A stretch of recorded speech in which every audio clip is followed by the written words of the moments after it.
must follow the law. The law says... Glorious. Is it a lawsuit? Probably. Why not? Well, hello everybody, and welcome back to Buckle Up, It's the Law with attorney Larry Foreman. Folks, today we're going to continue with episode number 8 of the Fraser Bohm preliminary hearing with my good friend Ari Jacob. She is backstage. I'll bring her on in just a moment. We are in the middle of we just finished, the direct and cross-examination of Ms. Ortiz. She was the 4th witness that testified in the preliminary hearing of the Fraser Bohm case earlier this year in April of 2025, right on the precipice of Alan Jackson joining the defense team. Now, Alan Jackson was obviously not available. As you may recall, this was literally just at the outset of the Karen Reed case. But now that the Karen Reed case is over and Karen Reed has been freed, you can say that 10 times. We now officially have Jackson joining the team in the Fraser Bohm case of the people of the state of California versus Fraser Bohm. Now, again, Ari and I keep repeating this, and we're going to sound like a broken record by the time this is said and done, but I don't care because of how important this is. We are not trying to say that the kid is completely innocent and has zero culpability. Maybe he does. Maybe a jury could find him guilty of manslaughter, which is like a maximum 1 year imprisonment. It's a misdemeanor in California. There are also felony manslaughter charges. I don't think those apply here. But the state decided to overcharge and charged him with murder. 4 counts of murder. And this is where Ari and I are taking umbrage, and we're saying, hold on a second. There is something here, and we are investigating. So without further ado, I bring you Ari Jacob. How are you, Ari? I'm doing great. Thank you for having me. What are you thinking about this case so far? Well, you already know I'm pissed about the highway, but in terms of the witnesses so far, I just think that I want to hear the whole story. So I'm excited to get through everything so that we can get, hopefully we'll be able to get some of the exhibits so we can tell what the heck is going on. Right. The videos. It's so hard to keep reading. I'm going to stop it at 28, 54, 70. I'm like, I can't see any of it. It's so frustrating. Yeah, and it's interesting too because we're content creators and you're obviously an attorney, but there's the media, mainstream media really has done very little to nothing to give actual details except for almost like talking points of the 104, which they keep saying over and over again, which I think in the testimony we'll find out more details about what actually was going on with the speed and everything like that. But yeah, so I guess we're doing the most investigation that I think I've seen of what actually happened, completely biased. Obviously, I've met, Fraser briefly, and I just know that his family is just really, they were attacked and death threats and the whole 9 yards. So the reason why I got interested is because there's always 2 sides to a story. Sure. It's not necessarily, I'm not taking Fraser's side. I'm not saying he's not to blame for anything. I just don't know this whole story yet. So I'm glad we're diving in to figure it out. I agree. And it sounds like with some of the characters that we have seen so far, at least one of them seems to be a little bit shady. And I'm talking about Victor Calandra. Yeah. You remember him? Yeah, Victor Calandra, little sus. maybe has anger issues. I'm not sure, but and then I wonder why that when somebody left the scene. What do you think about that? Have you seen totally innocent people leave the scene of a big accident like that, or is that usually oh shoot, I don't want to be involved, so they leave? Or sure. I mean, look, people are people. They're going about their day. Like Ms. Ortiz, the one that we covered yesterday, she comes up on this scene. She just wants her 7-Eleven coffee with her sister. She's on a mission. She has somewhere to be. She has something to do. All of a sudden, an accident happens. She just goes, not my business, not my problem, and just rolls off. I don't see anything wrong with that. I always like to joke that it's not really a joke, but it's the truth. In America, I've noticed in ever since I moved here, many decades ago, I've noticed something about Americans. Americans really like to rat each other out. Like they love to just like kind of push the button and be like, "Excuse me, I'm calling 911 on you. You are in the wrong, sir or ma'am." It's like, dude, just relax, okay? It's gonna be okay. You're gonna be all right. And Right. a lot of times people don't realize that by actually calling 911 and getting the law involved, they're making their lives much more difficult than it would have been otherwise if you just sorted it out, smooth things over. Not everything requires a phone call to the police and insurance. It depends on the circumstances, of course, but America is such a litigious country that no other country in the world I can think of that is like that, honestly. Most people just like to solve their problems amongst themselves, whereas Americans are like, nope, getting the government involved. It's like, why? Yeah. And since we can't see the witnesses or whatever, like, there's different cultures too. Like I'm from Mexico City, and I think if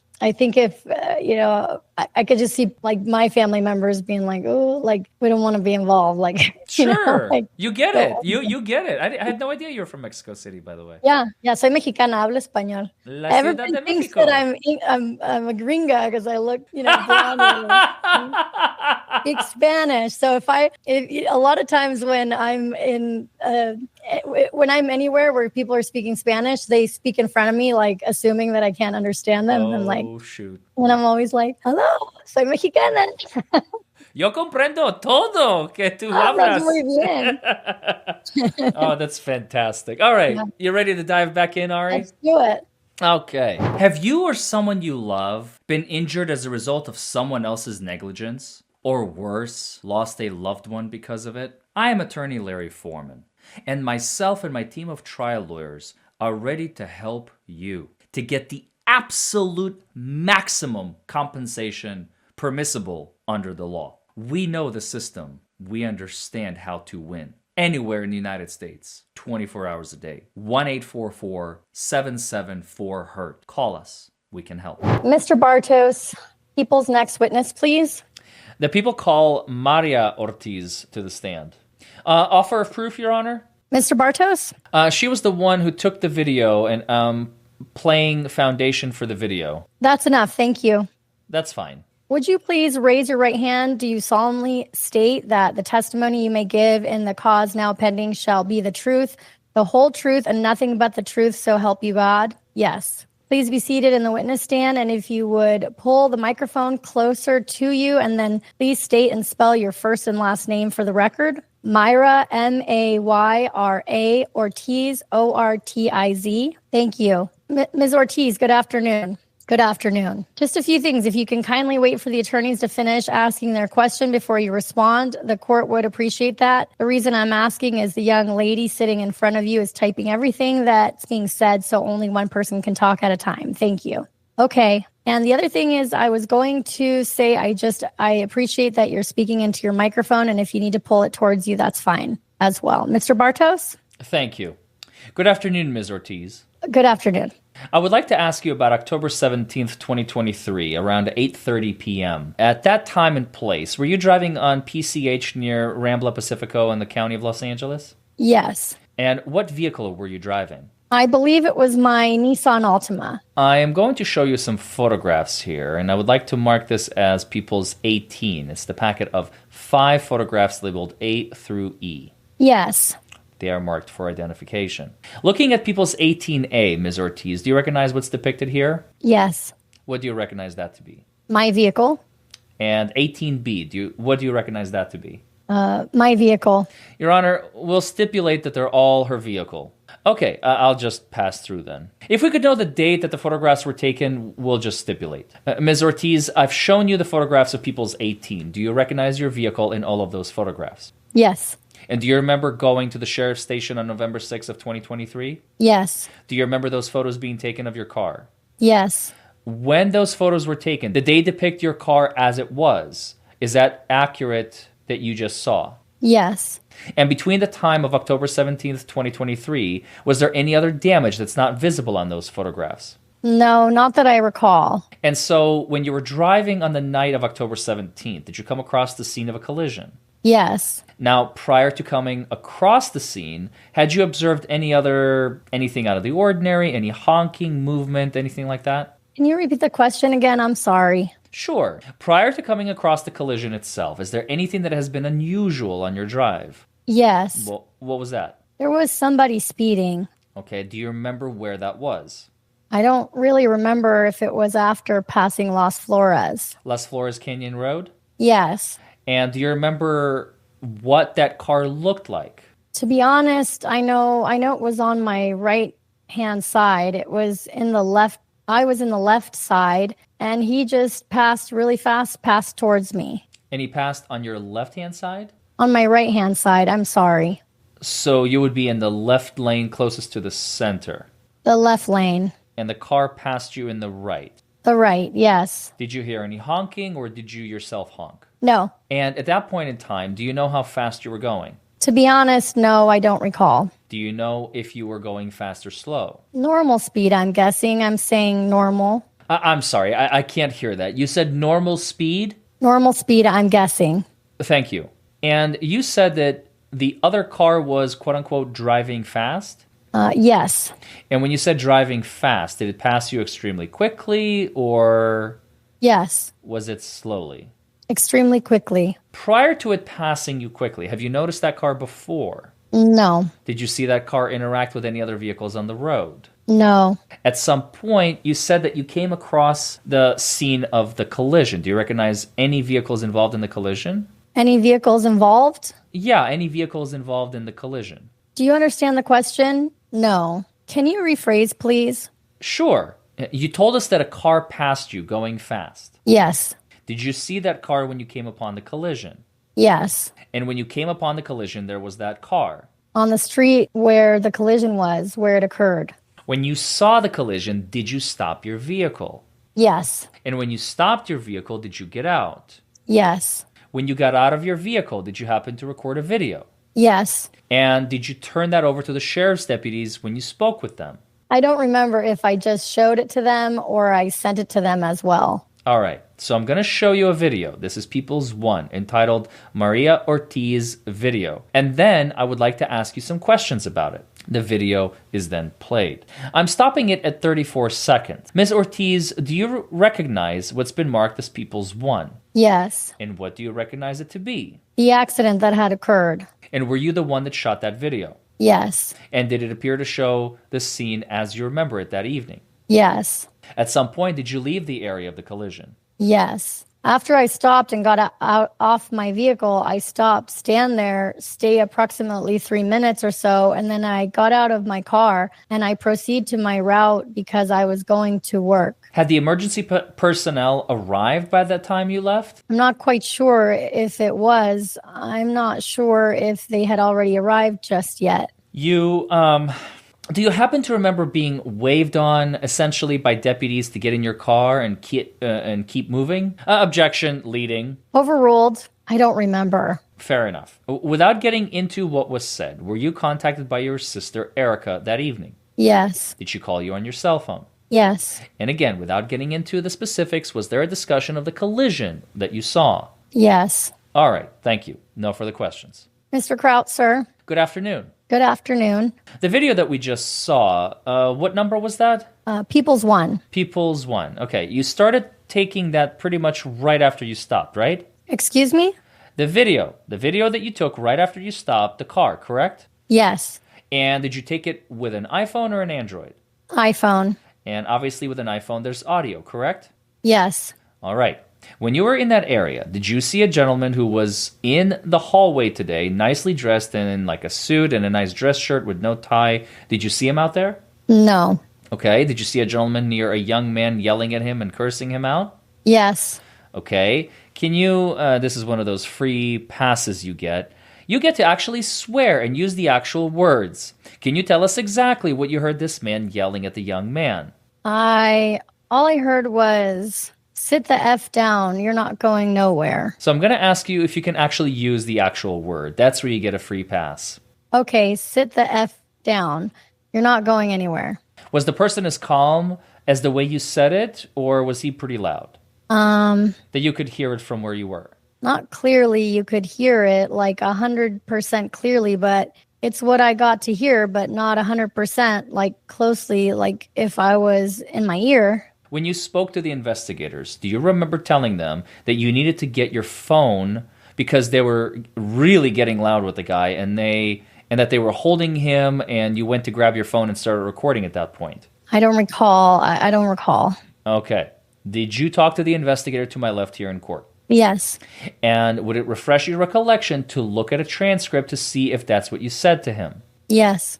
Okay. May I approach, Your Honor? Yes. Okay, did that refresh your recollection? Did that help you remember what you told the investigator? Sort of. So did you, in fact, tell the investigator that you said, "Oh my God, that's when I said I need a phone because they're getting really loud with the guy that they're holding, and I want to go grab my phone and start recording." Did you tell him that? I really don't remember. Okay. If it was after or when I got off the car. But your attention was taken over to the man being very loud and aggressive with the young man, correct? Yes. Now, I want to take you back in time to Las Flores. That is about half a mile or more from the crash site, correct? Half a mile. It could be half. Is that correct? Yes. Approximately? Approximately, yes. And it was, well, you were stopped at a light. Yes. And the light turned green, is that right? Yes. Were you the first car at the green light, or were there cars ahead of you? I don't remember. If you remember. Yeah, I don't remember if I was the first car. And then you started to proceed slowly, correct? Correct. And this is when that car zoomed past you, right? No, to be honest, I don't remember if it was when I passed the green light. I drove probably less than half a mile or a mile. That's when I seen the vehicle. Okay, and so this was, where did you get on PCH that night? That may help us. Where did you get onto Pacific Coast Highway? I normally take my route 405 to 10 and where the freeway ends, and then I take the whole Pacific Coast Highway. So you're coming down under the tunnel, and then you head up north? Yes. And so you're passing by Santa Monica? Correct. And there's lots of lights all the way up there? Correct. And was the light by Sunset? Is that where the light where you were stopped and turned green and then the car zipped by you, or was it a little further up, if you remember? I honestly don't remember. Okay, and can you tell us the make and model of that car that passed you fast, or was it a split second? It was really fast. Like, I couldn't tell the car exactly. It just... Okay, fair enough. Can you tell us how many people were in the car, or did it pass so quick you couldn't see that either? Passed so quick I couldn't see it. And can you tell us if it had silver rims or black rims, or did it pass too quickly? Passed so quick. Could you tell us if the car was silver or black or blue, or did it just pass that quick? Dark car, that's all I could see. Okay. And the accident happened about 2 minutes later, 2 or 3 minutes later that you drove up to the accident site, correct? I would say within 2 or 3 minutes. So, and again, you don't know what car passed you. You just know that the car passed you pretty quickly. Yes. Right after the light turned green. Right. Yes? Yes. Now, there's two different types of drivers. There's the ones that the light turns green and they just hit it and go fast and get right up to the speed limit or more. And then there's the ones that just kind of gradually start increasing. Which one are you? Can you repeat the question again? I'm sorry. Were you the kind of driver that when it turns green, you kind of just start moving forward, or you just kind of gun it and get up to the speed limit? To the speed limit. Meaning? The second one you said. You try and get right up to the speed limit. Yes. And do you know how fast you were going down Sunset Boulevard? I don't remember. And you said it. The light had just turned green for you. Is that right? Yes. Do you remember if there was some other cars ahead of you that you kind of had to... I'm sorry. Were you in the lane closest to the center divider or closest to the shoulder when the car passed you? On the left side. Okay, so number one, that's closer to the double yellow line in the center? Yes. And so at some point, and I think, by the way, Ari, I see even I got it wrong. 1 is the one closest to the center, and 2 is closest to the shoulder. So we're going like 1, 2 numerically. If you want to look at the center as 0, it goes 1, and then 2 is the closest, and then 3 would be the shoulder, I guess. If I'm just making it up so that our audience can follow along, because this is not easy. This is not easy to follow, and we're the ones reading it. So you would think if we're having trouble keeping up, I can only imagine. Right. how it might be for our audience here. But anyway, and it's so at some point, 2 or 3 minutes before the accident, you're leaving the green light, and this car passes you on the right-hand side quickly. Fair? Is that correct? No. Can you repeat it again? I'm sorry. Okay. The light turns green. You don't remember if you're the first or the second car when the light turns green. You start moving forward, and this unidentified, dark-colored car moves past you on the right-hand side of your car. Correct. And you see it for a flash of a second? Correct. Okay. You don't know the make or model. No. Is that correct? Correct. You don't know how many people are in there, correct? Correct. You just know it's a dark-colored car. Correct. Could you continue to see that car, or did it leave your eyesight and you just kept driving the normal way that you're driving? Pretty sure as I was driving when the accident already had occurred, before that, I was in the car and my sister called me and said, be careful because there was just an accident right next. Okay, let me back you up a little bit. Okay. Your sister called you, and how many minutes did it take you to get up to the accident scene? When she called me, it took me, I would say, probably a minute and a half, 2 minutes. Okay. I'm not quite sure exactly. I was not timing. I was... Okay, fair enough.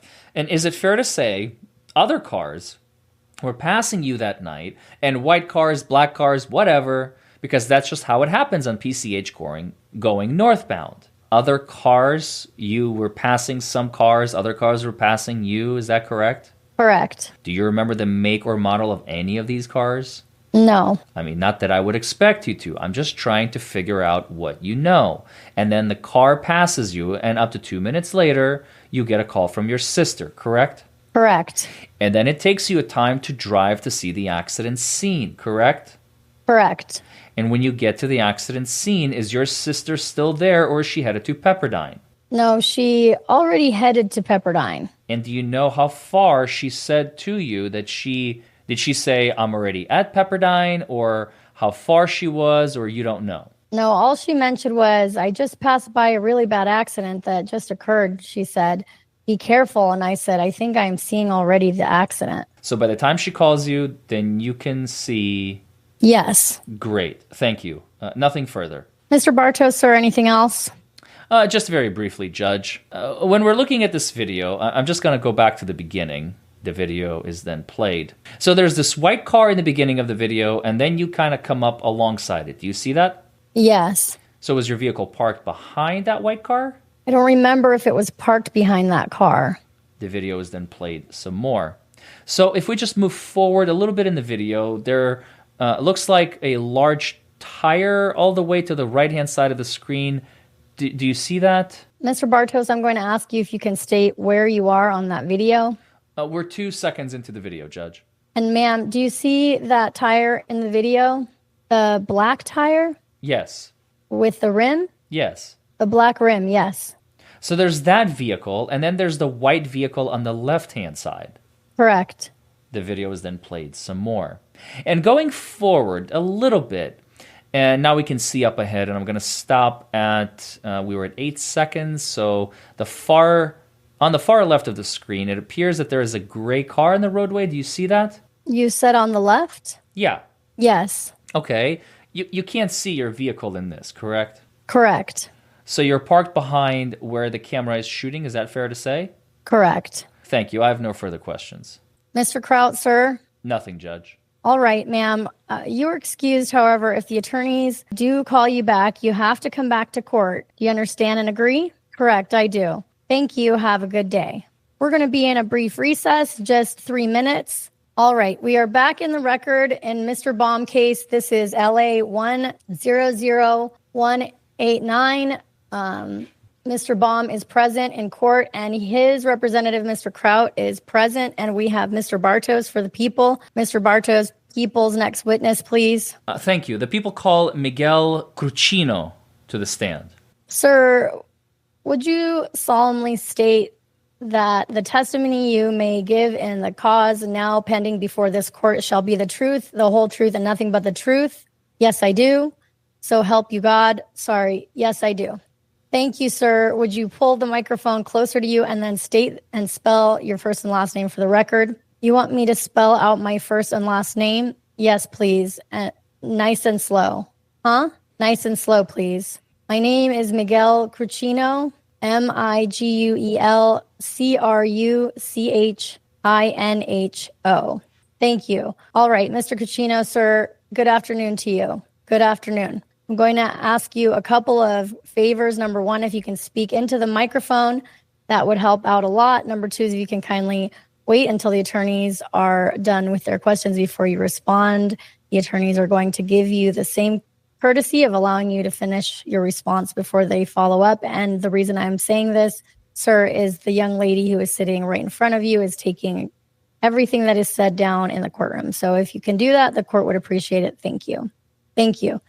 Mr. Bartos, you may inquire. And we're about to do one of my favorite things, Ari. We are at the perfect spot to leave our audience, out on a cliffhanger, and we're going to have to listen to Miguel's testimony in the next video. So this is Ms. Ortiz number 2, the second sister, the one that was a little bit further behind. Pretty much, we did her testimony today. What did you think? And I think that this is, how long is this after this whole thing happens? Because I'm thinking about the climate between the point where the accident happened and the point where they're at now in the courtroom. And the Malibu community is a really small, kind of like tight-knit community. And at least the other, Erica Ortiz, worked at Pepperdine. So this was like a huge thing that like everybody, from Pepperdine knew about it. And when I was watching all the press conferences and things like that, people that have lost family members on PCH are really angry, and they're saying like anybody that speeds on that road, on that highway, is basically being as reckless as a drunk driver. So here's what I'm thinking. If you were on that highway that night and you just were speeding, you were going at the speed of traffic, but perhaps you're going, if it's 45, maybe you're going 55, maybe you're going 60. Sure. You're not going to want to say that here. Right. That's just my feeling, because I've noticed that too, that it pretty much every single witness was like, yeah, I was going 45, 50, no more than 50. They're admitting to a little bit of speeding. They're going over. They're admitting guilt, but they're not like, oh, I was going 70. Like, I was going with the flow of traffic or anything like that. Yeah. So, sometimes on those, remember the first guy said he was going slow, and it's almost, not that it's more dangerous. I don't think it's necessarily more dangerous, but it almost feels like on that road, like if you don't go with if you're not going with everybody else, then it could be dangerous. Does that make sense? Like if you're going too slow, then it's not a road. You can't see very well on that road. Then somebody may hit you if you're going too slow. Yeah. You know what really caught my eye? I don't know if you are in the same shoes as I am, but as I was reading and listening to Ms. Ortiz, again, the second sister from today's video, I found something very interesting. When she was kind of, I don't want to say deceptive, that's the wrong word. She was a little bit wishy-washy, but I can honestly, it's amazing how even without a video, us just going through the transcript, getting into the roles of these people, how Victor appears like kind of menacing and deceptive in his mannerisms, whereas here, Ms. Ortiz, one of the two sisters, I legitimately think that there is a significant language barrier. She is trying very hard to understand what is being asked of her, and she's just like, I'm sorry, I'm nervous, I'm confused, I don't know what you're asking me, I don't understand the question. I don't think she's being manipulative or deceptive. It just doesn't seem that way. It seems like she legitimately is having trouble understanding what is being asked of her by the attorneys. Am I alone in this, or do you feel the same way? I do think there might be a language barrier, but I also think that I don't know. That there's so much in the media about how fast he was going that I just can't imagine that wouldn't sort of ruin your recollection of the actual night. Because it sounds like she almost went to I don't know, but what I heard was that she went to go get her phone because they were being aggressive with Fraser, and she's like, I don't know what's about to happen here, and kind of almost like it wasn't fair. But then when you realize that the whole city is like, says this guy's the villain and he's going 104, maybe you don't want to say I wasn't defending him. I don't know. Because at first she went to go get her phone and film, like it was almost like there was going to be an altercation that she was worried about, and that's why she grabbed her phone. Exactly. She was trying to make sure that if anybody gets hurt, she has it on tape and you have unadulterated proof of what happened that night. And I know from, just the family and stuff that he had a brain bleed. And I think they talk about it at some point. But I mean, this he has a concussion. It was a bad accident. So he's probably not all there. I can't imagine, obviously it's terrible if this would happen. But then on top of it, if you're like being screamed at and like yelled at, I just, I don't feel sorry. I understand why people were angry. But at the same time, I just don't think Fraser knew what was even going on at that point. Yeah, definitely. Well, Ari, thank you so much for joining us. By the way, folks, don't forget to like this video, comment below, subscribe to the channel, hit that notification bell, and of course, don't forget to subscribe to Ari's socials at Little Miss Jacob. Go right now. What are you waiting for? And also, if you want to find her on YouTube, at Influences is her tagline. Is that right, Ari? Yes, that's me. And now you guys all know that I'm Latina, so ay caramba. Yes, let's go the Latina crew. And it's funny, actually, one thing I wanted to say is I think in a past video I said that I was somebody like, maybe my culture is like we don't want to deal with it, but then there's also like, the curious people, the ones that want to film. I don't know what their culture is, but that's my culture. It's like either you want to get involved. Or hey, what's going on over here, Holmes? Hey, grab your camera. Hey, this is gonna be a show tonight. We're gonna show the kids, honest, I probably fall in the curiosity. I'm gonna pull my phone out. My name is Ari, and today we are going to go on an adventure. Swiper, no swiping. Oh my gosh. Well, it's been fun. I'm excited to see what we got next. Yes, likewise. Thank you, folks, once again for joining us on another episode as we continue covering the Fraser Bohm preliminary hearing. We still have a long ways to go, folks. We are finishing up. We're still not done with day number 1. There are a total of 3 days for this hearing, and I think this was video number 8, if I'm not mistaken. So anyway, if I lost count, I do apologize, but I believe this is part 8, and we still have at least 10 or 11 parts to go. So be on the lookout. We're going to keep premiering them, and I will see you all in the next video. Bye, everybody.